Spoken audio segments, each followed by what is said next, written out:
Dimanche 1er juin 2025, bonsoir à toutes et à tous et bienvenue au rendez-vous de l'actualité sur ESAE TV.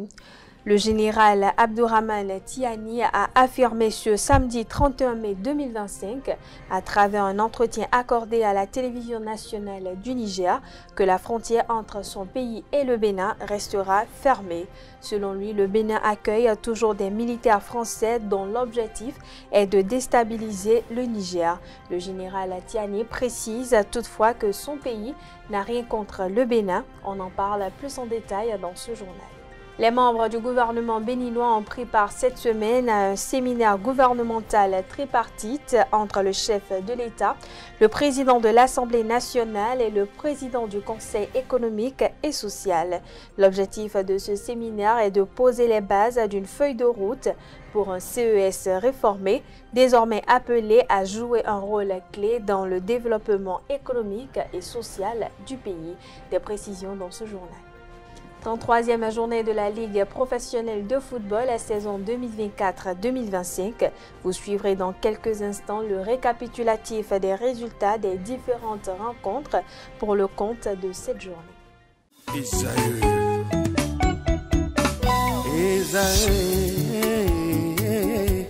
Vous recherchez une école de référence pour une double formation universitaire et professionnelle de qualité? Voici l'opportunité à ne pas rater. L'École supérieure d'administration, d'économie, de journalisme et des métiers de l'audiovisuel ESAE vous offre des programmes d'enseignement en licence et en master orientés vers l'emploi qui font d'elle une référence à travers les filières de l'administration générale et territoriale, l'administration du travail et de la sécurité sociale, droit, diplomatie et relations internationales, administration hospitalière, universitaire et intendance, journalisme et métiers de l'audiovisuel et toutes les filières des sciences de gestion. Une seule adresse, www.esae.bj. Rendez-vous dès maintenant sur nos campus ESAE Bedjromende au numéro 90 93 65 21 ou au numéro 98 98 14 00. Parakou sur le numéro 52 46 12 12. Aboumé-Calavi au numéro 52 88 44 44. Akpata au numéro 52 88 33 33. ESAE, l'excellence a un nom.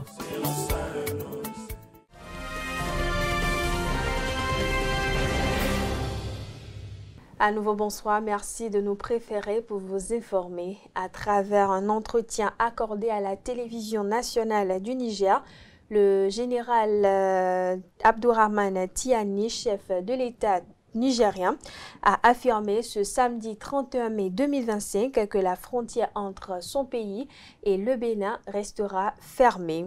Le président nigérien estime que le Bénin accueille toujours des militaires français sur son territoire, des militaires français dont l'objectif, selon lui, est de déstabiliser le Niger. Le Bénin n'a jamais connu de la présence de ces forces de déstabilisation sur son territoire, s'est-il indigné. La frontière avec le Bénin reste fermée tant que le Bénin ne comprendra pas que le combat que nous faisons, c'est pas contre le Bénin que nous le faisons, c'est contre les troupes françaises de déstabilisation qui sont sur le territoire béninois et qui peuvent nous nuire, a-t-il enchaîné. Il a précisé toutefois que son pays n'a rien contre le Bénin. Au cours de l'entretien, le chef de l'État nigérien reproche au gouvernement béninois la gestion diplomatique de la crise. Rappelons que ces dernières accusations ne sont pas les premières que le président nigérien lance contre le Bénin. Les autorités béninoises avaient balayé du revers de la main ces accusations et invité leurs homologues nigériens à faire un déplacement de terrain pour se rendre compte de leur affabulation. On poursuit cette édition. Un drame est survenu ce dimanche 1er juin 2025 dans la commune de Dassa. Plusieurs pertes en vies humaines et blessés graves ont été enregistrés suite à une collision entre un bus de transport en commun et un camion gros porteur transportant du bétail aux environs de 2 heures du matin. Le bilan provisoire fait état de 5 morts et 21 blessés transférés d'urgence à l'hôpital. Dans un autre registre, les membres du gouvernement béninois ont pris part cette semaine à un séminaire nommé Séminaire gouvernemental tripartite entre le chef de l'État, le président de l'Assemblée nationale et le président du Conseil économique et social, CES. L'objectif de ce séminaire gouvernemental tripartite est de poser les bases d'une feuille de route pour un CES réformé, désormais appelé à jouer un rôle clé dans le développement économique et social du pays. Des précisions dans cette capsule vidéo. À la Marina, ce 30 mai 2025, l'heure n'est pas seulement à la décision, mais aussi à l'élégance du geste républicain. Patrice Talon a choisi de marquer cette journée d'un protocole personnellement orchestré, accueillir l'un après l'autre les deux présidents d'institutions conviés à ce séminaire tripartite historique. Ils avancent, ensemble, à l'heure, et surtout dans un décor porteur d'une autre parole. Car ici, les murs parlent. Depuis 2016, le Palais de la République n'est plus une simple forteresse administrative. Il est devenu une galerie vivante, un espace d'exposition de la création béninoise, un écrin d'expression pour une génération d'artistes contemporains que l'État a choisi de remettre au centre. Ils peuvent s'appeler Epaphras Toirin, Charlie Dicou, Albert Sosa, François Ziangué, Nathanaël Vaudounchet, Sébastien Bocor, Rémi Samuse, Brice Lokossou. Leurs œuvres racontent un Bénin multiple, enraciné et ouvert, spirituel et urbain, ancestral et résolument moderne. Le Palais de la Marina devient pour eux un musée d'un nouveau genre, non pas une vitrine figée, mais un haut lieu de décision devenu tribune artistique. Ces artistes trouvent ici un écho que les musées, les foires ou les galeries internationales ne leur ont pas toujours offert. Le Palais devient la maison du peuple et celle des créateurs. Depuis 2016, le Bénin s'est doté d'une politique culturelle affirmée, pas seulement pour exposer, mais pour intégrer la création dans le récit national. Aujourd'hui, l'art est à sa place, au cœur du pouvoir, et l'État béninois, en se faisant galerie vivante, démontre une chose essentielle, la culture. C'est aussi une forme d'action. Le directeur du cabinet militaire du chef de l'État, Bertin Bada, portera le mardi 3 juin 2025 sa nouvelle étoile, ce qui fait de lui général de division de corps aérien. La cérémonie de port de galon aura lieu dans l'après-midi du même jour au camp militaire de Dassa. Il deviendra à compter du 3 juin prochain l'homme le plus gradé de l'armée béninoise. À cette occasion, nous vous proposons une compilation de propos recueillis de quelques personnalités l'ayant côtoyé. Suivons ensemble. Ma première rencontre avec le général Bada Bertin remonte à 1986, alors que nous étions tous les deux au transport aérien du Bénin, actuel ami de l'air, lui étant pilote et moi électronicien de bord pour Aéronef. Est alors née entre nous une longue amitié en raison des centres d'intérêt communs que nous partageons, à savoir la lecture et le jeu du Scrabble, pour n'en citer que cela. Cette amitié s'est alors ensuite étendue à nos familles lorsque nous en avions fondé. Je veux parler surtout ici de l'homme. Ce que je retiens du général Bada, c'est que c'est quelqu'un qui m'a fortement soutenu lors des dures épreuves de la vie que j'ai traversées. Il était tout le temps à mes côtés. Et je n'en veux que pour preuve que lorsque j'ai été braqué le 8 juin 2013 à Pédoport, et là où j'ai même perdu un collègue et très proche ami, paix éternelle à son âme, le général Bada n'a pas hésité à faire décoller en tant que pilote un avion qui était déjà déclaré non en état de vol. Et il est allé me récupérer à l'aérodrome de Cana pour me ramener à Cotonou pour les soins appropriés. Je pourrais dire qu'il m'a sauvé la vie. Et là, je voudrais lui rendre un vibrant hommage et témoigner ma reconnaissance pour cette grande marque d'amitié. Pour finir, ce que je retiens principalement des qualités humaines du général Bada, c'est que c'est un homme très généreux et fidèle en amitié. Un personnage pittoresque qui a fait un parcours atypique, du jamais vu dans les forces armées. Il a fait l'armée de l'air, il a fait l'armée de terre, il est revenu à l'armée de l'air. C'est un spécimen, oui, qui fait la fierté de tous ses chefs, de tous les chefs, comme nous, ceux sous qui il a eu à travailler, à évoluer. Le parcours a commencé par son arrivée en 83, 84 dans l'armée. À cette époque-là, on faisait la mutation au niveau de l'aviation. C'est-à-dire, on restructurait l'aviation au Bénin.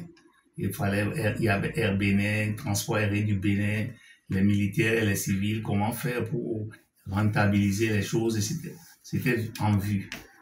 Bon, donc quand il est arrivé, lui, il dit qu'il veut être pilote. Il veut être pilote, il veut être militaire. L'école qui a fourni les places en ce moment-là, c'était l'école de Hasbrook, l'Institut Amaury de Lagrange. Il est parti, il a réussi, il a eu son diplôme de pilote, il est rentré. Mais rentré, le galon qui pouvait lui soir, c'était le galon de sergent, puisque nous, on ne forme pas d'officiers sur place au Bénin. Les officiers sont formés à l'extérieur et il n'y avait pas de place d'officier. Donc, il est resté là en attendant qu'il y ait une autre place d'officier après. Bon. Pendant ce temps, on réfléchissait pour voir ce qui va devenir. Mais il volait déjà. Il commence à voler avec ses anciens, tout ça, etc. Mais ça allait. Donc, on en était là quand une place d'officier est tombée au niveau de l'armée de terre pour aller à Saint-Cyr. Il a passé le concours, il est reçu, il est parti. Et à Saint-Cyr, il a réussi aussi.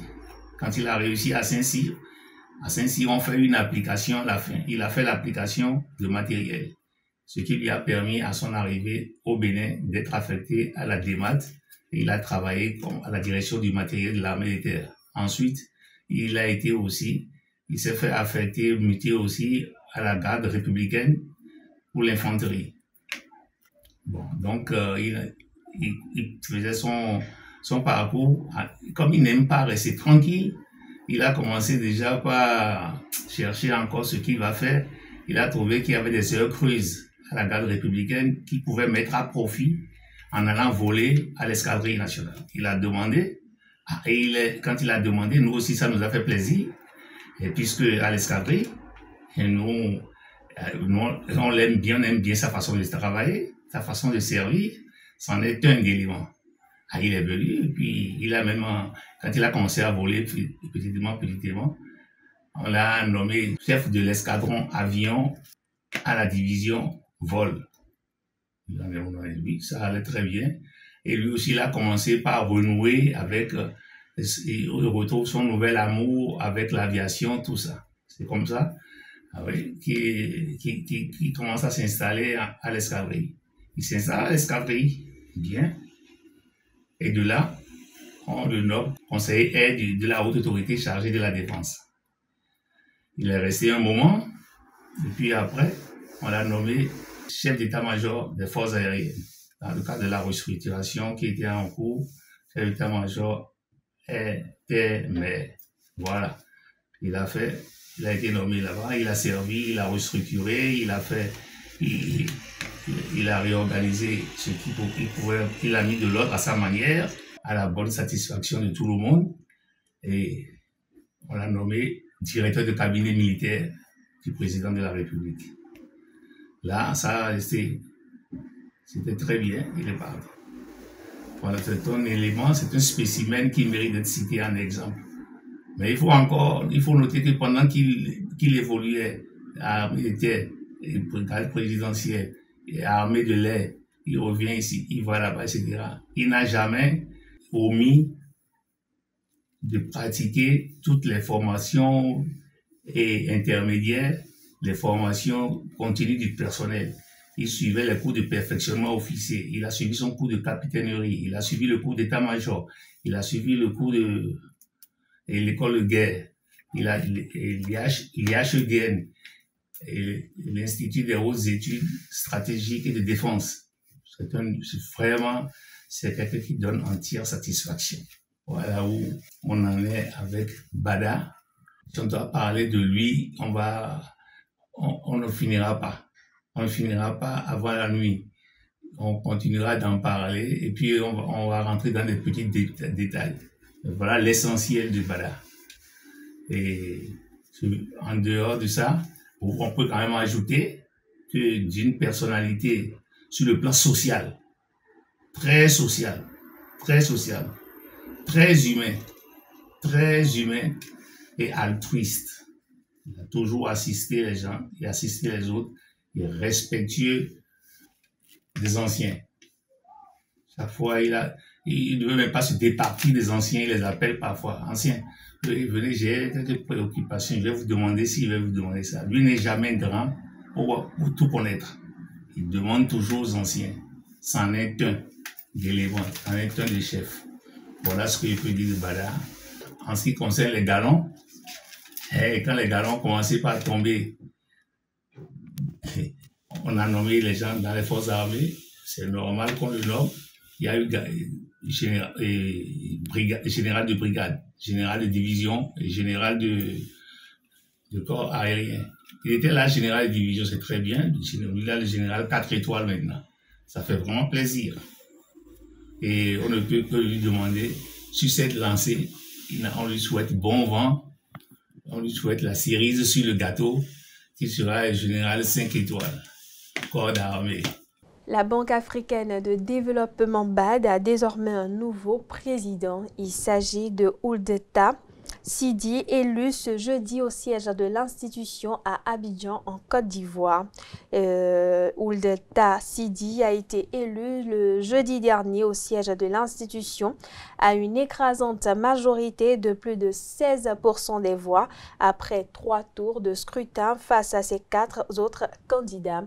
Sidi Ouldeta devient donc le 9e président de l'institution panafricaine pour les 5 prochaines années. À ce propos, je vous invite à suivre un extrait de son entretien accordé à nos confrères de TV5 Monde avant son élection. On regarde.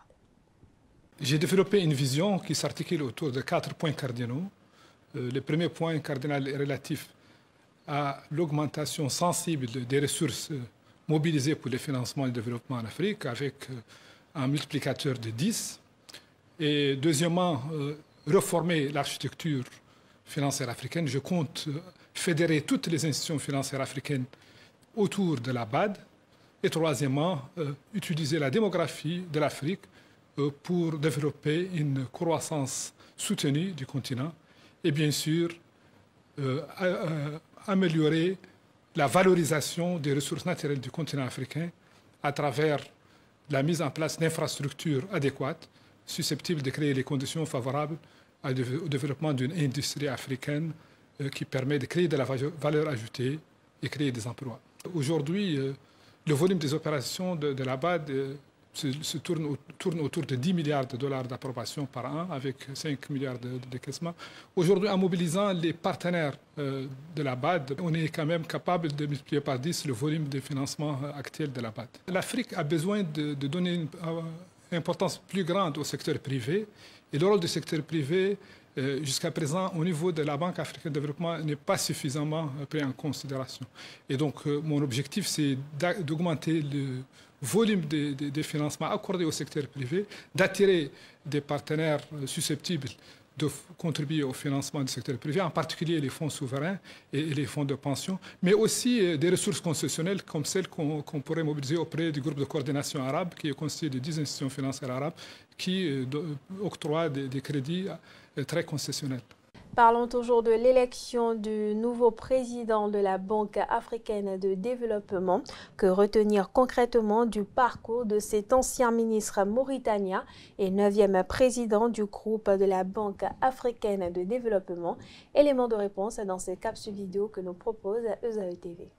Ce 29 mai 2025, Sidi Ould Tah a été élu nouveau président de la Banque africaine de développement, succédant ainsi au Nigérian Akiwumi Adesina. Le Mauritanien a été élu à Abidjan par le Conseil des gouverneurs du groupe de la Banque africaine de développement, composé des ministres des Finances et de l'Économie ou des gouverneurs de banques centrales des 81 pays membres régionaux et non régionaux du groupe de la banque. Qui est le nouveau président de la BAD, né le 31 décembre 1964 en Mauritanie. Sidi Ould Tah est un économiste chevronné avec plus de 30 ans d'expérience dans les domaines de l'économie, de la finance et du développement rural. Titulaire d'un doctorat en économie du développement, il a également obtenu un diplôme d'ingénieur agronome et possède une expertise en gestion de projet. Avant sa nomination à la tête de la BAD, Ould Tah a dirigé la Banque arabe pour le développement économique en Afrique depuis 2015, transformant cette institution en un acteur clé de l'architecture financière du continent. Il a également occupé des postes ministériels en Mauritanie, notamment en tant que ministre de l'Agriculture et ministre de l'Économie et du Développement rural, et a servi comme conseiller économique auprès du président. Il est à noter que le Bénin avait soutenu sa candidature pour son élection à la tête de l'institution financière. Dans son discours inaugural, le nouveau président a exprimé sa volonté de renforcer les partenariats avec les États du Golfe pour soutenir le développement des infrastructures en Afrique. Il a également souligné l'importance de l'innovation financière et de la résilience face aux défis économiques actuels, notamment la réduction de 555 millions de dollars de francs CFA américains sous l'administration Trump. Sidi Ould Tah prendra officiellement ses fonctions le 1er septembre 2025, devenant ainsi le 9e président de la BAD depuis sa création il y a 60 ans. Le ministère du Numérique et de la Digitalisation a célébré en différé cette semaine la journée mondiale de la liberté de la presse. Les acteurs ont mûri les réflexions autour de l'intelligence artificielle et des actions mises en œuvre par le gouvernement dans le secteur. C'était également l'occasion pour les professionnels des médias d'attirer l'attention des autorités sur les conditions qui sont les leurs. Le reportage de Canal 3 Bénin.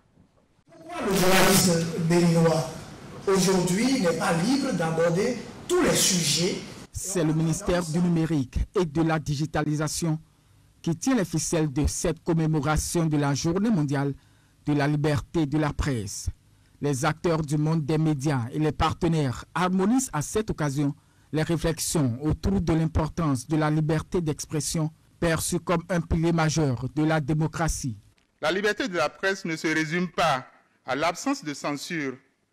Elle exige des cadres juridiques solides, un accès équitable à l'information publique, la protection des sources et des conditions de travail dignes pour les professionnels des médias. Dans cette dynamique, la direction des médias, en collaboration avec le ministère du Numérique et de la Digitalisation, œuvre à l'élaboration de politiques favorables à un environnement médiatique sain, diversifié et sécurisé. En ce jour, nous voulons également saluer les efforts des journalistes, des médias, engagés pour une information de qualité, ainsi que les acteurs du numérique qui contribuent à renouveler les formes d'expression et à étendre les espaces de débat public. Le gouvernement salue le professionnalisme des hommes des médias et souligne le progrès du Bénin dans le classement de Reporters sans frontières au titre de l'année 2024. Je vous alerte donc au nom du chef de l'État, au nom du gouvernement et à mon nom personnel, les chaleureuses félicitations pour les efforts que vous déployez chaque jour pour animer vos divers médias avec un professionnalisme qui force l'admiration. Aussi voudrais-je vous exhorter à poursuivre cette dynamique positive, stimulatrice d'une presse plurielle, modèle pluriel et rayonnante au Bénin. Les journalistes se disent encouragés par cette reconnaissance du ministère de tutelle, mais ne laissent pas passer inaperçu aussi bien la baisse de ton au niveau des organes et les conditions de vie et de travail des acteurs des médias. Le reste des travaux a essentiellement porté sur l'état des lieux de la presse béninoise, le bilan des actions mises en œuvre par le gouvernement et l'impact de l'intelligence artificielle sur la liberté de la presse et les médias. On poursuit cette édition. La coordinatrice résidente du système des Nations Unies au Bénin, Madame Aminatou Sarr, a été reçue en audience dans la soirée de ce mercredi 28 mai 2025 par le président du Conseil économique et social, Conrad Baguidi. Il s'agit d'une visite de prise de contact, d'échange sur le fonctionnement et la collaboration des deux institutions. Au micro de ESAE TV, la coordonnatrice résidente du système des Nations Unies au Bénin nous fait le point de leurs échanges. On regarde. J'ai eu l'honneur de rencontrer le président du Conseil économique et social pour discuter de comment le système des Nations Unies pourrait l'accompagner dans l'accomplissement de sa mission. Une mission noble qui permettrait d'être la voix des populations auprès du gouvernement, remonter les besoins des populations. Et j'estime que cette mission est en droite ligne avec celle des Nations Unies en termes de réponse aux besoins, en termes d'accompagnement dans la transformation du Bénin. Et avec le président, nous avons eu une discussion très large sur non seulement ses ambitions, mais aussi sur les capacités du système des Nations Unies.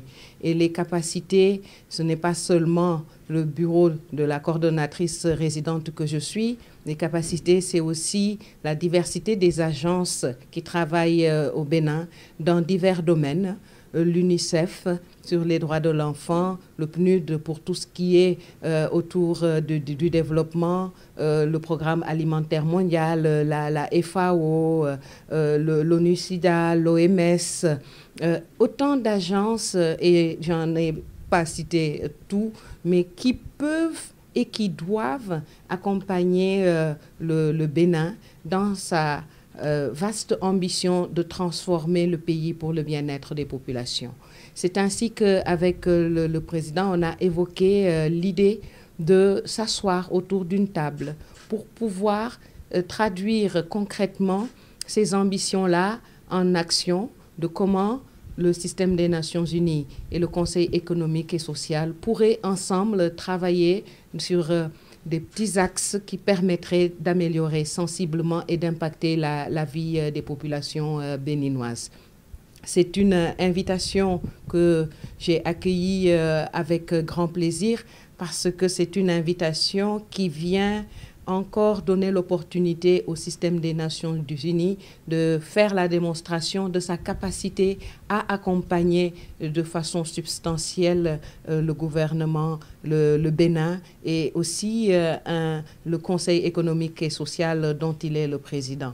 Donc on s'est donné rendez-vous très très bientôt pour pouvoir échanger, parler et décider de 2-3 axes d'intervention concrètes qui nous permettraient de pouvoir chacun contribuer au développement du Bénin, contribuer au bien-être des populations béninoises et surtout continuer à être les organes, que ce soit le Conseil comme le système des Nations Unies, qui sont là pour transformer de façon profonde le Bénin. Une ambition qui est en droite ligne avec l'ambition que moi j'ai trouvée en tant que coordonnatrice du système des Nations Unies. Un Bénin transformé du côté infrastructure, du côté de beaucoup de lois qui avancent les droits des femmes, de tout ce qui se fait pour les enfants et l'éducation. Le succès des cantines scolaires en est une belle illustration. La création de l'Institut national de la femme est une autre belle illustration. Je ne pourrais pas citer tous les avancements que le Bénin a pu faire dans divers domaines, mais en tout cas de réitérer et de dire au président du Conseil économique et social que nous sommes là pour pouvoir nous aussi donner notre contribution à cette belle ambition qu'il a pour son institution et pour le Bénin. Le président du Conseil économique et social CES, Conrad Baguidi, a reçu également en audience ce mercredi L'ambassadeur des Émirats arabes unis près le Bénin, son Excellence Mohamed Saïd Al-Kaabi. Il s'agit d'une visite de courtoisie et d'échange sur le fonctionnement de l'institution et le renforcement des relations bilatérales entre les deux pays. Suivons ensemble. Double audience au cabinet du président du Conseil économique et social dans la matinée de ce mercredi 28 mai 2025. Dans un premier temps, il a reçu en audience l'ancien ministre Bernard Lani Davor. À la fin de leurs échanges, aucune déclaration n'a été faite à la presse. À la suite de l'ancien ministre Bernard Lani Davor, le président du Conseil économique et social Conrad Baguidi a reçu son Excellence Mohamed Saïd Al-Kaabi, ambassadeur des Émirats arabes unis près le Bénin depuis 2023. Une visite de courtoisie et d'échange sur le renforcement des relations bilatérales entre le Bénin et les Émirats arabes sur les plans économiques et social. L'ambassadeur a félicité le président du Conseil économique et social Conrad Baguidi pour son élection à la tête de l'institution, mais également pour son parcours. C'était l'occasion pour le président de l'institution de présenter le Conseil économique et social à ses hôtes ainsi que ses missions. Il est à retenir également qu'un projet de collaboration est en gestation entre le Conseil économique et social du Bénin et une institution similaire installée aux Émirats arabes unis. Le maire de la ville de Cotonou, Luc Setonji Atropo, a reçu en audience ce mardi une délégation de la Confédération internationale des unions sportives francophones et du lycée Immaculée Conception d'Espalion en France. Au cours de leurs échanges, il a été question de présentation de projets et de l'ambition de recevoir en France dès septembre prochain des apprenants issus de la commune de Cotonou. Plus de détails dans cet élément. L'idée, c'était de lui présenter justement un projet éducatif et sportif porté par le lycée Immaculée Conception d'Espalion. Donc c'est un lycée de qualité, c'est un lycée qui jouit d'une belle réputation et nous nous sommes dit qu'il était intéressant de pouvoir présenter justement ce lycée à nos différents partenaires, notamment la ville de Cotonou. Donc l'idée est de pouvoir donner l'opportunité aux meilleurs élèves de la ville de Cotonou de pouvoir poursuivre leur étude dans ce lycée de qualité. Nous avons été très bien accueillis ces derniers jours pour pérenniser notre projet d'accueil d'élèves internationaux, puisque ça va faire 6 ans déjà que nous accueillons des élèves des 4 coins du monde et nous sommes en partenariat avec la Confédération puisque aussi le point fort de notre établissement c'est le sport. Dans la ville d'Espalion aussi qui est très dynamique au niveau des associations sportives notamment. Tout le monde œuvre pour accueillir vraiment de manière globale tous les élèves qui arrivent des 4 coins du monde. Ça aide aussi nos élèves parce que ce sont des excellents élèves qui viennent jusqu'à nous pendant 3 ans pour leurs études. Et donc du coup nous serons ravis d'accueillir des futurs élèves de la ville de Cotonou à la rentrée de septembre 2025 sur notre lycée qui jouit d'une excellente réputation avec des belles poursuites d'études dans des grandes écoles comme Sciences Po, des écoles d'ingénieurs. Et donc nous aurons à cœur de bien les accueillir, d'en prendre soin pour qu'ils aient un beau parcours et un bel avenir. Le maire, bien sûr, il est très sensible à tout ce qui est éducation, donc est très intéressé par le projet. Donc il a donné son accord. Maintenant, nos différentes équipes vont justement se rapprocher pour pouvoir avancer sur le sujet et on espère accueillir dès le mois de septembre quelques élèves de la ville de Cotonou à Espalion. Ça a été une chance vraiment de le rencontrer. C'est vrai que nous l'avons trouvé très avenant, soutenant pour le projet. Je pense que sans lui, beaucoup de choses n'auraient pas pu avancer et nous lui sommes vraiment très reconnaissants pour son accueil et son soutien parce qu'il va être vraiment partenaire aussi dans ce projet. Donc vraiment merci à lui. Dans le reste de l'actualité, 2026 doit marquer un tournant dans l'histoire de la décentralisation au Bénin. La commission genre, affaires sociales et participation citoyenne de l'ANCB, entendez, l'Association nationale des communes du Bénin, veut voir plus de femmes aux commandes des communes réunies à Kétou. Pour sa première session de l'année, elle a affiné sa stratégie pour faire bouger les lignes. Une ambition portée par un mot d'ordre évocateur que nous apporte ici une équipe de la rédaction de la télévision nationale. Suivons ensemble. La commission genre, affaires sociales et participation citoyenne de l'ANCB entend bien relever le défi, augmenter la présence des femmes à la tête des communes du Bénin. À Kétou, les bases sont posées, les stratégies se dessinent, les lignes directrices sont précisées. Que vous soyez homme ou femme, nous avons besoin de vous. Il est temps maintenant que vous vous affichez. Et comme ça, nous, les hommes, on va vous accompagner. Nous nous affichons. Nous nous affichons. Et nous allons continuer le combat. Ce n'est pas facile. Seuls les bosseurs gagnent.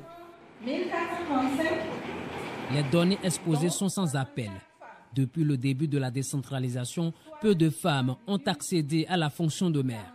Un constat qui motive une nouvelle génération politique décidée à instaurer une gouvernance plus équitable et inclusive. Cette démarche se veut résolument stratégique.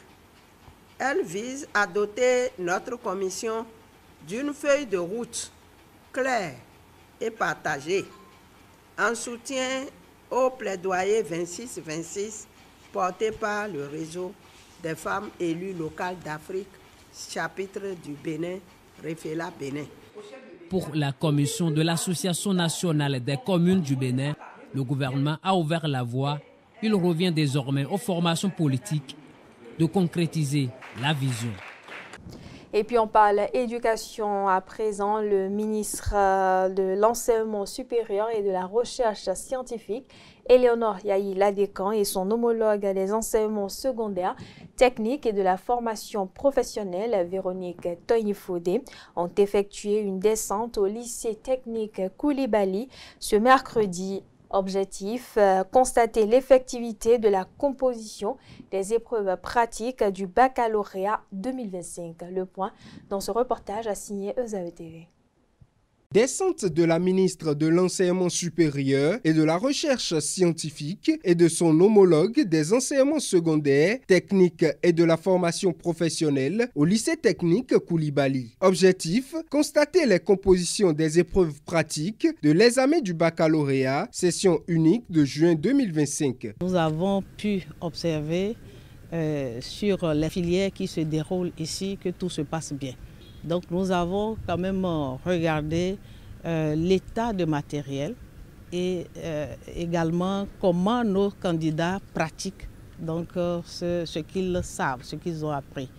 Remarquez quand même que ce côté pratique compte beaucoup pour cet examen.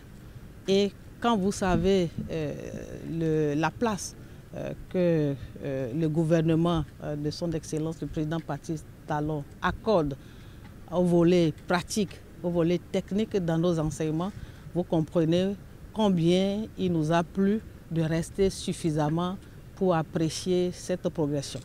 Nous avons vu les superviseurs assez outillés, motivés, engagés dans cette dynamique.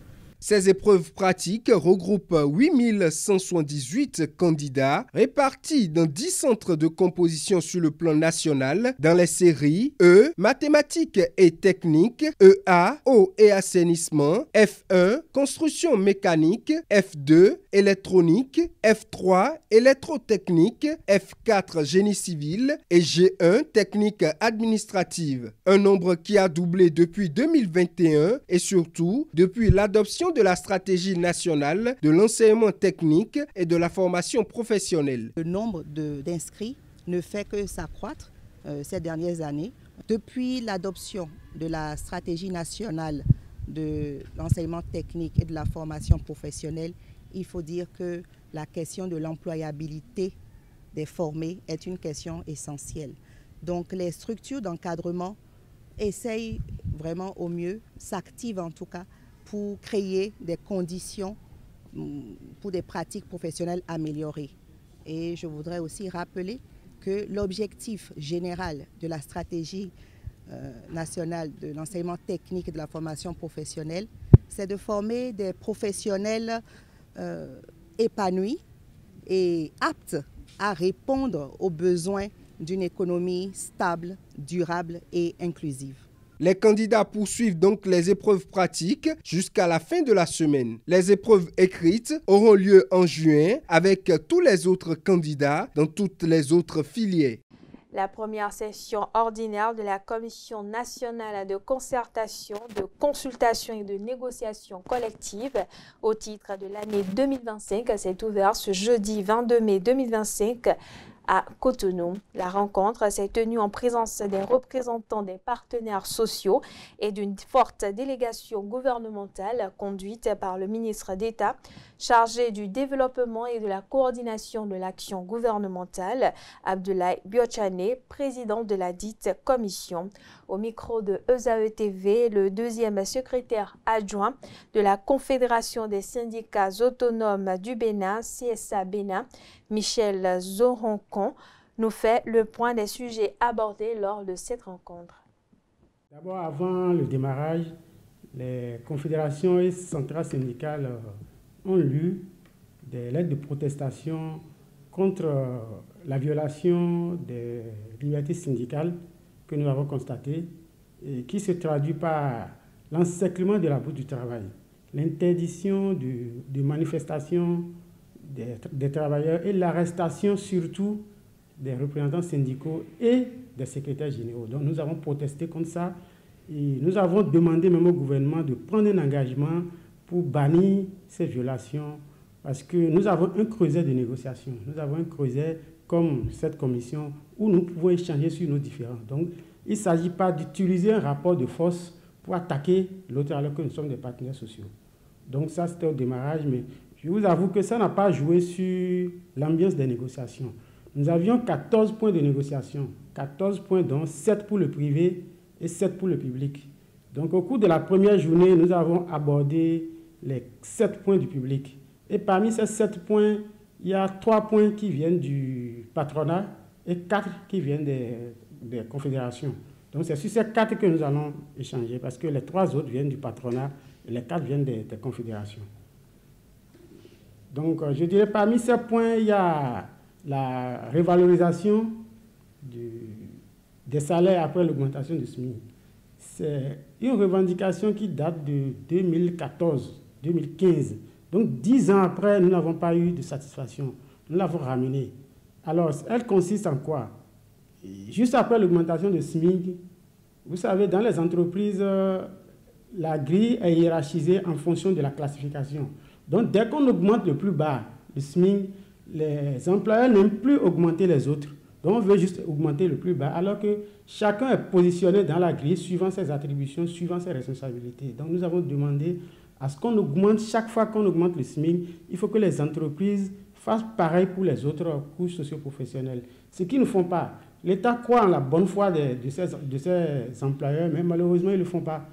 Ils ne le font pas.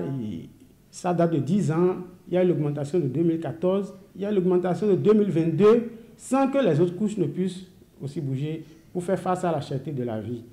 Voilà le premier point. Et le second point se joint au premier parce que dans les entreprises aussi, il n'y a pas de convention collective. Il n'y a pas dans plusieurs entreprises, bien sûr, il n'y a pas de convention collective. Il n'y a pas d'accord d'établissement. Donc, les employeurs gèrent les travailleurs à la tête du client.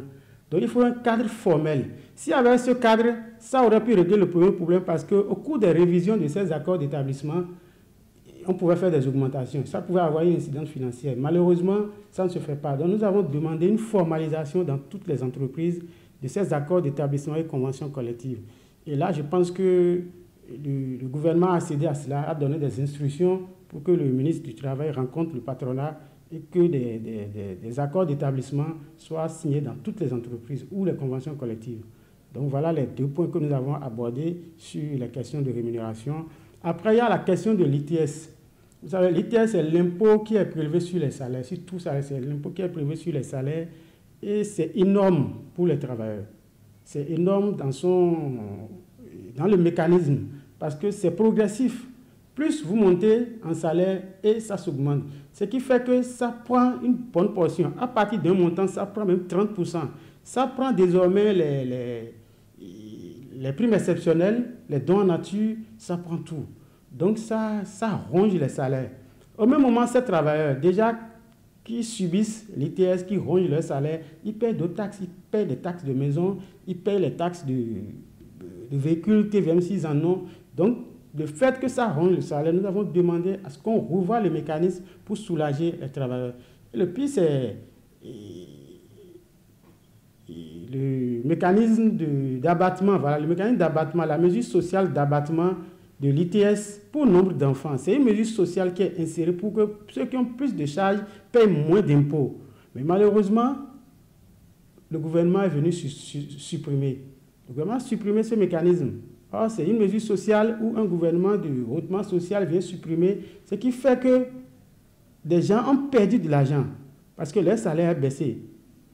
Plus la mesure est supprimée et ça a augmenté l'ITS, le salaire a baissé. Or, le salaire, c'est un acquis. Donc ça, ce n'est pas question de négociation. Nous avons demandé la restauration de cette mesure sociale d'abattement pour nombre d'enfants. Voilà. Et le dernier point, c'est concernant une loi, et ça concerne l'âge. Et sur l'âge, je pense que nous félicitons d'abord le gouvernement pour cette mesure, parce que c'est une des mesures sociales très ambitieuses. Et le décret portant obligation aussi de l'assurance maladie au Bénin. Mais il s'est glissé dans les articles 3 et 4 de ce décret une injustice où l'État demande aux employeurs du public, l'État même qui est employeur du public, l'État accepte de supporter l'assurance des retraités du public, de leurs familles, femmes, enfants. Et au même moment, dans l'article 4, l'État demande aux retraités du privé de souscrire eux-mêmes à cette assurance-là pour eux et leurs familles. Et donne même la possibilité d'aller faire ponction, d'aller prélever les primes sur leur pension. Ce qui devient une charge pour eux. Nous savons ce que valent les pensions au Bénin. Donc si le retraité du privé doit encore aller faire ponction sur sa pension pour régler les problèmes d'assurance, il ne peut pas survivre. Donc voilà, et nous avons demandé de corriger. Et là aussi, le gouvernement a demandé à reverser ça au ministère des Affaires sociales pour qu'on voit ensemble qu'est-ce qui s'est passé et puis comment on peut le corriger. Dans un autre registre, l'Institut biblique de Cotonou, en abrégé IBC, a décerné des attestations à ses étudiants en fin de formation en études bibliques et théologiques. C'était ce vendredi 30 mai 2025 au siège de l'Institut en présence des parents et des anciens élèves. Le reportage de EZAE TV.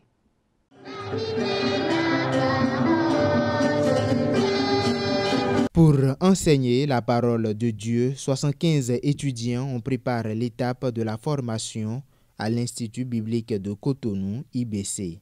Ce vendredi 30 mai, ils ont obtenu leur attestation de fin de formation des mains du directeur de l'Institut qui leur a prodigué une nouvelle fois des conseils en mettant l'accent sur l'importance de l'accompagnement théologique pastoral. Avant de commencer l'œuvre, prenez soin de demander au Seigneur, je sais que tu m'appelles au sacerdoce, mais que veux-tu que je fasse? Parce qu'il y a 3 étapes dans l'œuvre de Dieu, principalement. La première étape, c'est la vocation. Le Seigneur m'appelle. Il m'appelle à quoi? Après la vocation vient la formation. C'est après la formation que vient la mission. Après 3 années de formation, les étudiants témoignent de l'efficacité des enseignements reçus et sont aguerris pour accomplir leur mission. Chaque fois où je me présente dans ma communauté, dans mon église, pour pouvoir parler de Dieu, j'ai des ressources en la matière. Je parle librement, je parle avec assurance et je parle également avec conviction. Et le pourquoi, c'est parce que Dieu m'a fait passer par le creuset de IBC. Grâce à Dieu, avec le cours des actes des apôtres que le pasteur nous a fait, j'ai été bénie abondamment parce qu'à travers ce cours, j'ai su que les que les gens racontent à la télé, là, c'est que le charabia. Alors vraiment, je bénis l'Éternel, je bénis le pasteur pour le coup des actes des apôtres qui nous a fait. À ce moment maintenant, je peux aussi dire que j'ai ce que je peux pour m'introduire dans l'œuvre de Dieu. Avant c'était difficile pour moi de préparer un message. Mais aujourd'hui, avec IBC, par les enseignements, par tout ce que les professeurs nous donnent, je peux dire que je suis équipé, je suis prêt pour la guerre. La prédication de ce soir abonde dans le même sens que les conseils du directeur de l'IBC. Vous devez finir les chantiers inachevés de vos vies. Vous devez tout faire. Et tout part de la connaissance. La nécessité d'étudier la Bible, elle est importante en ce sens que quand tu prends la Bible et tu commences par lire la Bible, l'auteur de la Bible vient à toi et t'inspire et t'illumine de ce que tu lis. Il t'assiste afin que tu ne te perdes jamais. Détenteurs de leur diplôme en fin de formation biblique et théologique grâce à l'IBC, ils sont prêts pour remplir efficacement leur mission.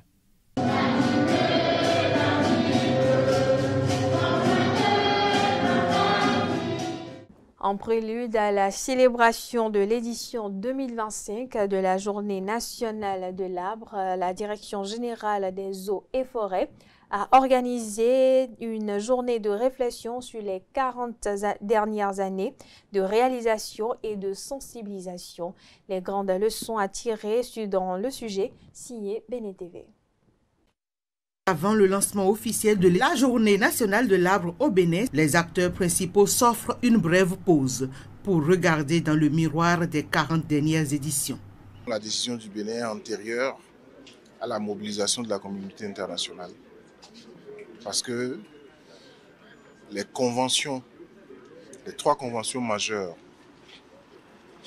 convention changement climatique, convention biodiversité, convention désertification, les 3 conventions des Nations Unies sont nées en 1992.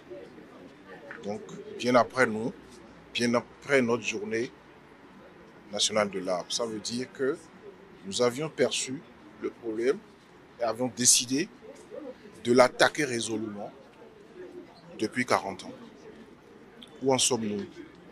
Est-ce que les résultats sont positifs?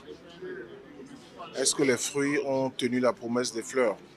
Il s'agit d'une rencontre bilan pour réveiller la conscience collective sur l'urgence de poursuivre les actions et redoubler d'ardeur pour préserver l'environnement. C'est à chaque occasion, à chaque naissance, à chaque décès, à chaque mariage, tout ce que vous voulez, il faudrait saisir toutes les occasions pour planter des arbres. C'est nous-mêmes qui allons créer notre cadre de vie et notre environnement.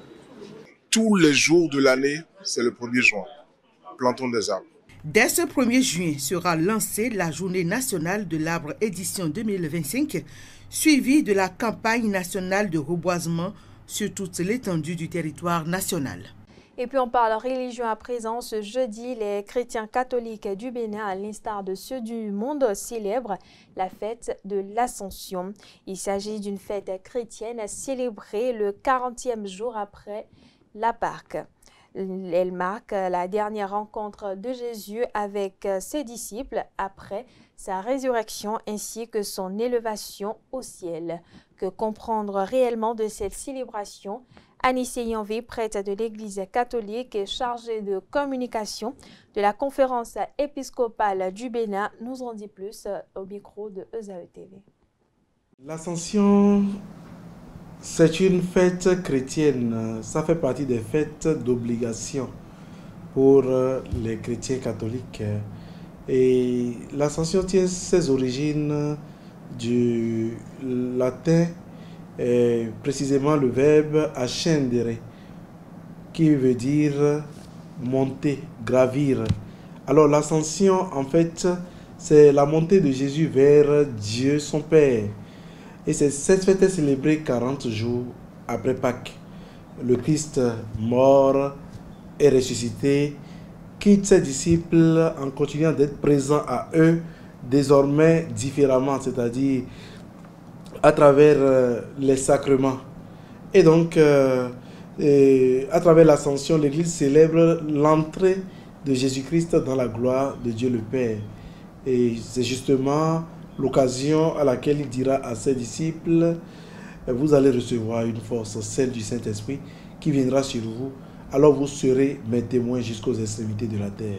Aujourd'hui, nous allons vivre cette fête de l'Ascension à travers les célébrations qui sont organisées sur les différentes paroisses.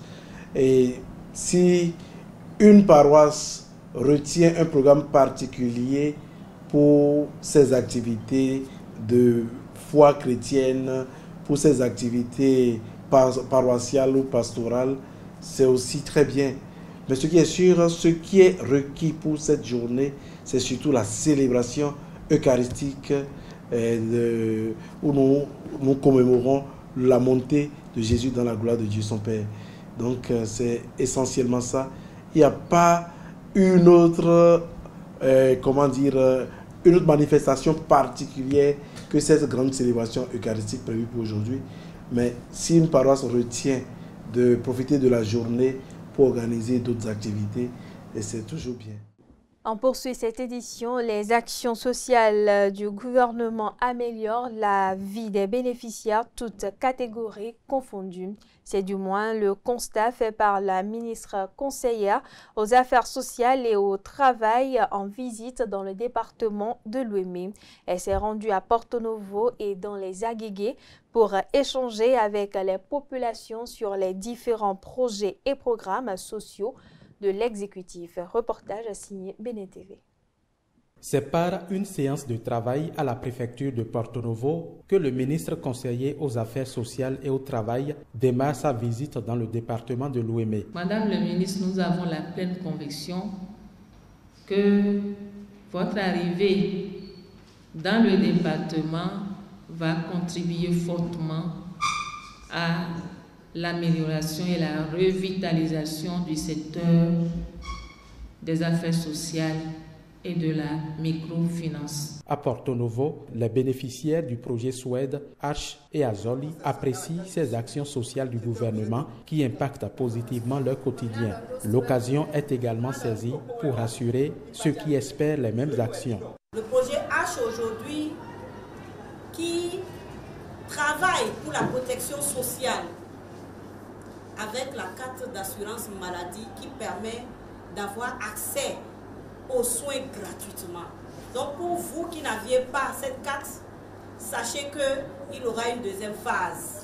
Après Porto Novo, Kapemi sur les Agégués, dans cette commune semi-lacustre s'étendant sur 103 km² avec plus de 44 000 habitants selon le 4e recensement général de la population et de l'habitat, les filets sociaux du gouvernement viennent fortement en appui aux populations. Elles en témoignent en langue nationale Wemengbe et Tofingbe. Je voudrais que vous sachiez que ça, c'est le social et c'est le retournement social. L'inclusion sociale est en marche et c'est ça qui me réjouit à plus d'un titre. Parce que le renforcement du capital humain s'avère nécessaire. Le président Patrice Talon souhaite voir tous les Béninois heureux et surtout les femmes. Il ne souhaite pas voir nos mamans souffrir parce que c'est nous qui gardons la maison, c'est nous qui gardons les enfants. Il a mis un point fort sur l'autonomisation des femmes. Le ministre conseiller aux Affaires sociales et au Travail achève ses échanges avec les bénéficiaires des actions sociales du gouvernement sur une note de satisfaction. Mariama Diaouga repart aussi avec les doléances des populations visitées.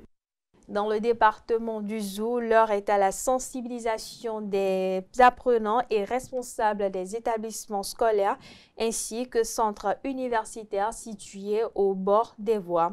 La campagne lancée par l'annexe Zou Colline Monokufo du Centre national de sécurité routière va couvrir les mois de mai et de juin. La dite campagne vise à conscientiser les apprenants en vue de l'adoption de bons comportements lors de la traversée de la voie. Démarrée à Boïcon, l'activité sera bientôt élargie aux autres établissements des 4 autres départements. Reportage signé Canal 3 Bénin. Des agents du Centre national de sécurité routière CNSC encore sur le terrain. La descente annonce le démarrage d'une campagne de sensibilisation lancée et qui va durer les mois de mai et juin 2025.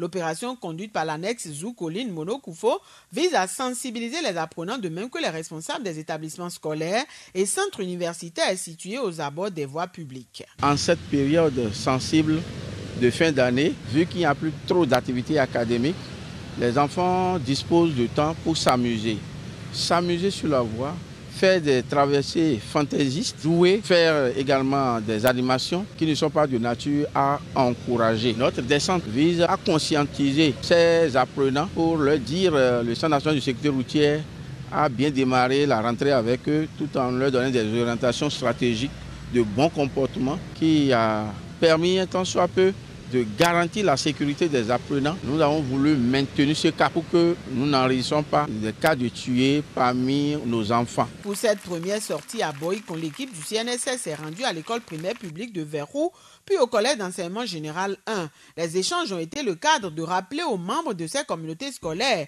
quelques notions essentielles de sécurité routière, notamment en cas de traversée, les bons comportements à avoir en circulation ainsi que les précautions à prendre pour éviter les accidents. Et chaque fois, ils viennent ici pour donner des conseils à nos enfants. Et nous, enseignants de l'école, nous avons pris les conseils en application, ce qui nous a permis de ne pas enregistrer un cas d'accident du début jusqu'à la fin de cette année. Ça nous va vraiment droit au cœur. Nous les remercions beaucoup. L'éducation est un droit. La sécurité routière devrait être à nos côtés pour les aider à mieux se comporter dans la rue. Et depuis un moment, ils sont réguliers à nos côtés pour sensibiliser nos enfants. Surtout, je vais les prier de bien parler aux plus agités, ceux de 6e et de 5e. Tout comme à l'EPP Verrou et au CEG 1, bien d'autres établissements de la ville Carrefour et des autres communes des 4 départements recevront ces agents du CNSR. Les descentes s'inscrivent dans la droite ligne de la poursuite des actions engagées depuis le début de la rentrée. L'idée est de conscientiser les apprenants et faire d'eux des vecteurs de la communication pour la sécurité routière. Et puis une nouvelle réforme dans le secteur de la boulangerie au Bénin. Le gouvernement a validé le lancement d'une étude clé qui vise à renforcer les cadres juridiques et à améliorer les normes sanitaires. L'objectif est de garantir une qualité irréprochable et une sécurité alimentaire renforcée pour tous. Bénin TV pour le reportage. Utilisation de produits douteux dans la fabrication du pain, non-respect du poids homologué et des règles. Ce sont autant de pratiques qui ont pendant longtemps opposé les Béninois aux boulangers. Face à la situation, des actions ont été entreprises par le ministère de l'Industrie et du Commerce pour assainir le secteur.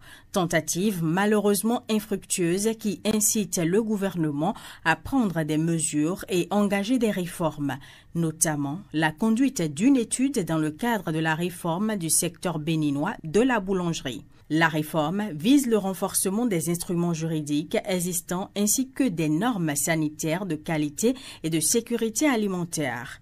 Elle prendra aussi en compte la modernisation des conditions de production et l'amélioration des techniques appliquées aux fins d'introduire des pratiques innovantes.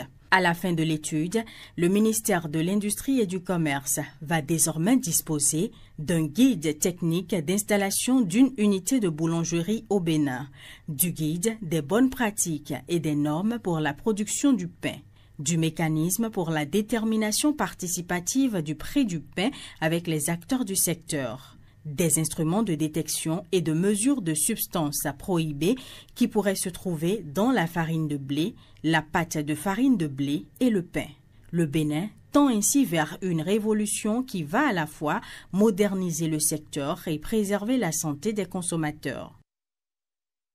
La Marketplace, le grand marché, est désormais disponible et à la portée de tous les internautes du Bénin et même du monde. Ce jeudi, c'est à la faveur d'une cérémonie qui a réuni commerçants, e-commerçants, influenceurs, professionnels des médias et d'autres professions que l'équipe du grand marché a procédé au lancement de ce nouveau service. ESAE TV y était, voici son récit. Une application qui va révolutionner l'écosystème du numérique au Bénin. Une nouvelle marketplace vient de faire son entrée dans l'arène de l'e-commerce. Elle a pour nom le Grand Marché, une plateforme qui va permettre de fédérer les forces et de servir d'espace virtuel pour les échanges de biens et services afin de satisfaire les besoins de tous. L'application Le Grand Marché est une application qui permet de pouvoir aider les particuliers qui ont des boutiques, des entreprises qui ont des services ou les bonnes dames qui veulent juste présenter ce qu'ils font. On a remarqué que les petites et moyennes entreprises sont laissées pour compte. Les petites sont laissées pour compte. Ces entreprises ne suivent pas, tout simplement parce que faute d'un outil adapté. D'où est venue l'idée donc de mettre en place un outil adapté, adéquat, qui leur permet de rentrer en contact direct avec les consommateurs. Le Grand Marché se veut une application simple et accessible à tous. Lorsque tu installes l'application sur Play Store ou sur App Store, automatiquement tu rentres dans l'application. La première chose que la personne te montre, c'est les services et les boutiques qui sont enregistrées dans l'application. Cela te permet à toi, utilisateur, de pouvoir d'abord voir réellement et d'apprécier avant de décider réellement d'être engagé dans l'application. Le Grand Marché, cette nouvelle plateforme de e-commerce, est déjà disponible pour ses prochains utilisateurs. L'application est déjà disponible sur les téléphones Android et également les téléphones Apple. Donc c'est disponible sur iOS et puis Play Store. Nous sommes tous consommateurs, donc c'est tout le monde. Parce que quand vous prenez l'outil, vous avez les produits et les services. Lancée ce jeudi, la marketplace dispose déjà d'une multitude de catégories d'offres et services tels que les fournitures de bureau, les cosmétiques, le maquillage, l'alimentation générale, de même que les bars, restaurants et maquis. Le Conseil des Camerounais résidents au Bénin CCRB a organisé une séance de formation gratuite en coiffure, en fabrication de bâtons de manioc et en savon liquide à l'endroit d'une trentaine de participants. C'était ce mercredi au siège de l'association à Cotonou. Reportage signé Eusao TV. Ce matin, nous avons eu la formation en tresse, en fabrication de bâtons de manioc. Et là, nous sommes à la dernière formation de la journée, la formation en fabrication de savon liquide. Plus d'une trentaine de participants ont bénéficié de ces 3 différentes formations gratuites.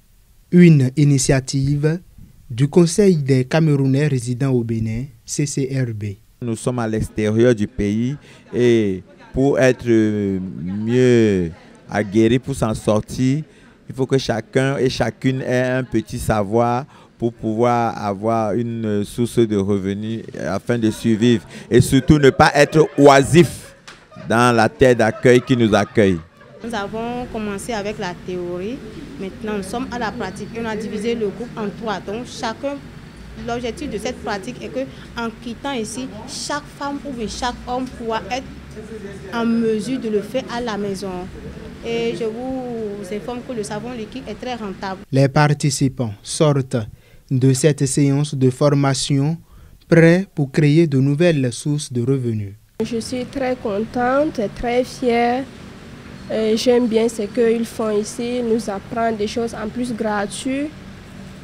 Franchement, je suis vraiment fière.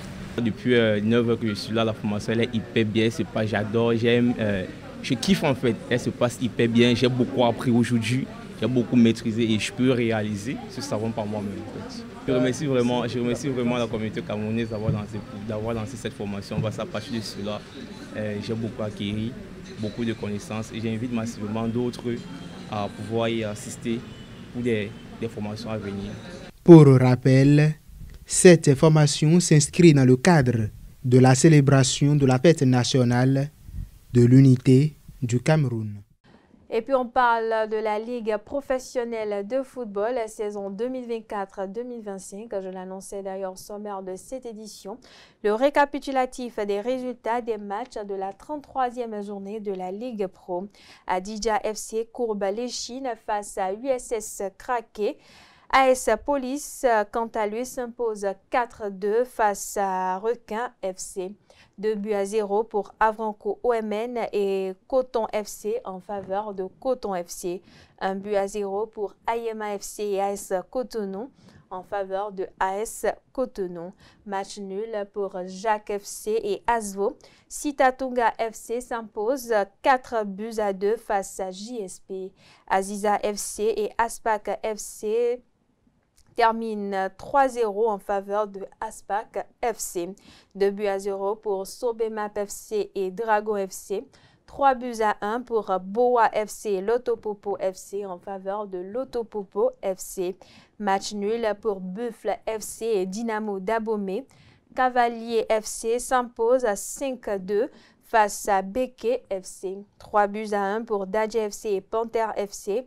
2-1 pour Dynamique FC et Damissa FC. Même score pour Dynamo et Abeille FC. Audio FC, quant à lui, courbe l'échine face à Espoir de Savalo. 2-1 pour AS Tonnerre et Takuna FC. Même score pour Real Sport et Bani Gansé. Et voilà, chers internautes, c'est sur ces récapitulatifs que prend fin cette édition. Merci de l'avoir suivi. Merci de votre fidélité. Excellente soirée en compagnie de nos programmes sur ESAE TV.